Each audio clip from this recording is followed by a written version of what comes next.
The last thing my brother recorded was 11 seconds of our mother's voice calling him to dinner. She had been dead for 6 years, and the woods he recorded it in were 400 miles from the house he grew up in. I want to tell you about the Tillamook Burn. Most people in Oregon know it as a stretch of replanted forest off Highway 6, the kind of green you drive through on the way to the coast without thinking twice. But there are older roads in there, logging spurs that the maps stopped updating in the 1980s. My brother Daniel surveyed those roads for a living, marking timber stands for a private contractor, and he loved being alone out there. He used to say, the silence had weight. He didn't know how right he was. Daniel kept a field recorder, not for anything spooky. He logged bird calls, ran a little side project identifying species by ear, and he'd narrate his own notes into it. Grid coordinates. Weather. Which stands were ready for harvest. After he disappeared, a search and rescue team found his truck, his pack, and that recorder. They gave it to me 3 weeks later, in a plastic bag, the battery long dead. It took me a month to work up the courage to charge it. The first 40 minutes are nothing. His voice flat and professional. Stand 14. North slope. Douglas Fear. Healthy. Wind out of the west. West. Then a long stretch of him just walking. You can hear his boots in the duff, the creak of his pack. And then, very faint, you hear a bird he doesn't recognize. He stops. He whispers into the mic, real quiet, the way you do when you don't want to scare something off. He says he's never heard that call before. It's 3 notes. Down. Up, down. Almost like a person whistling. He follows it. That's the part I keep coming back to. He followed it deeper, off the spur road, into a section of older growth the fire never fully took. And the call kept moving ahead of him, always just out of sight. Down, up, down. He laughs a little on the recording. He thinks he's found something rare. A new bird. He's excited. Then, the call changes. I need you to understand that I have listened to this recording maybe 200 times. I have played it for an ornithologist at the university who went pale and asked me where I got it. Because the 3-note whistle, over about 20 minutes, slowly becomes something else.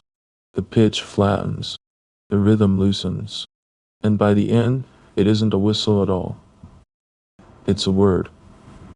It's Daniel's name, said in a voice that is almost, but not quite, mine. He stops walking. You can hear it. The boots go silent. And in that silence he says, very quietly, hello? Because of course he does. Because what else do you say when the forest says your name in your sister's voice?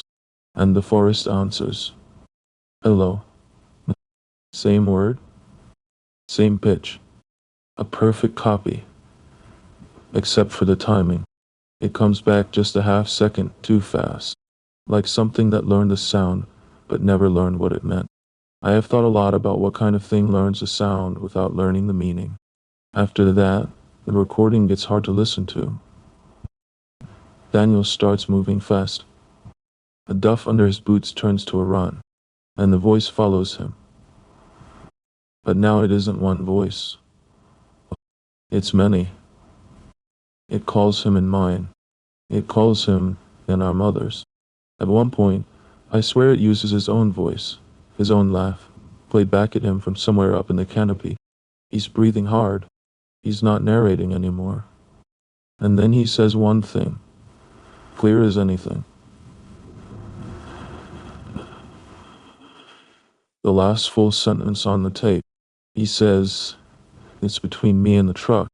The recording goes another 9 minutes. I won't describe all of it. Mostly it's branches. Wind, duck. His breathing slowing down, which is worse than if it had stayed fast. And underneath all of it, that voice, patient now, calling the names of everyone he loved. trying them one at a time, like a key ring, like it was looking for the one that would make him stop running and turn around. The last 11 seconds are our mother. Sweet and warm, the exact cadence she used when dinner was ready and we were out too late. And then, nothing. Not a scream. Not a struggle. Just the recorder, lying in the duff, listening to a forest that had gone completely, perfectly quiet. I started asking around, and after that, carefully, you learn fast that if you walk into a ranger station and say a monster ate your brother, they stop talking to you. But if you buy an old log or a beer and let him talk, sometimes things come out. There's a name some of the old crews use. They didn't say it loud. They call it the mimic, or sometimes just the caller. The rule was simple, and every one of them said it the same way, almost word for word, like a prayer they'd been taught. If the woods call your name, you do not answer. You do not turn around. You walk to your vehicle looking at the ground, and you do not stop, no matter whose voice it uses. One of them, an old man named Vernon, who'd cut timber out there for 30 years, told me something I can't shake. He said the thing doesn't hunt with strength.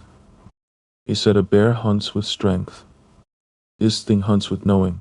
It listens to you for hours, days, maybe learning.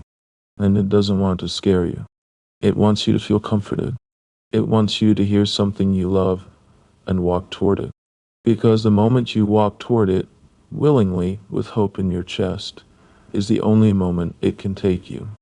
Vernon said, grief is the bait it likes best, and my brother had a lot of grief. I went out there once. Just once. I parked at the spur, and I walked maybe a mile in, with my phone recording, like an idiot, like I could catch it. I stood in that old growth where the fire never reached, and I listened. For a long time there was nothing but wind. And then, far off, 3 notes. Down, up, down. And under it, so faint I might have imagined it, a voice that sounded like Daniel, saying my name. I did not answer. God help me, I wanted to. Every cell in my body wanted to run toward that voice and find my little brother alive in those trees. But I remembered Vernon. I looked at the ground. I walked back to my car, and the whole way it followed me, just out of sight, trying name after name, getting closer to the one that would have worked. I made it to the truck. I have never gone back. I'm telling you this because people still hike out there. They post their routes online. They go alone, with their headphones in, listening to nothing, deaf to the one warning that might save them. So here's what I know. The only thing I have left that's worth anything.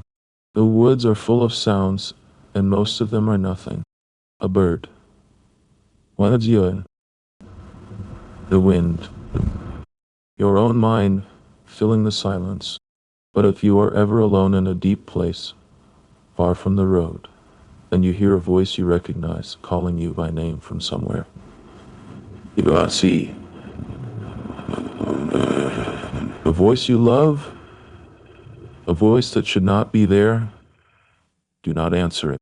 Do not turn around. Walk to your car, looking at the ground, and pray that the thing wearing that voice has not yet learned the only name you would have followed into the dark, because it is patient, and it is listening, and it learns.